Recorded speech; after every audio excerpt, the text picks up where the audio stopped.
شهر رمضان الذي أنزل فيه القرآن هدى للناس وبينات من الهدى والفرقان. soonka waxaa lagu farad yeelay waa dadka muuminiinta Ilaahay aaminsan ee aakhirada aaminsan ee jannada aaminsan ee naarta aaminsan ee malaa'ikta aaminsan ee kitaabka Ilaahay jalla wa ala iyo ambiyada Ilaahay soo direena aaminsan dadkaas lagu farad yeelay maaragtaan bisha Ramadaan inay soomaan. markaas Ilaahay ya ayyuhalladheena aamanu kuwi Alle nabi rumeeyo kutiba alaykumus siyaam waxa laynagu waajib yeelay as-siyaam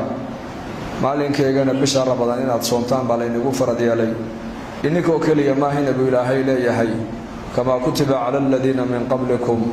kuwi inaga horeeyaba sidii loogu farad yeelay baa inkana laynagu farad yeelay baa Ilaahay oo amarkan amar inka kaliya inii gaara maaha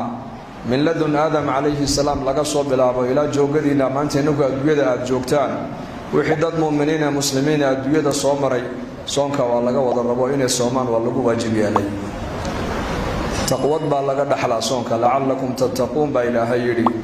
dadna markaas aad soontaan ee waajibka Ilaahay nagu waajibiyeen aad la timaadaan marka waxaad mutaysateen oo mudan tihiin inaad alla ka yaab iyo alla ka baqad yeelataan iimaankii iyo taqwadii dhexdooda ayaa la dhigay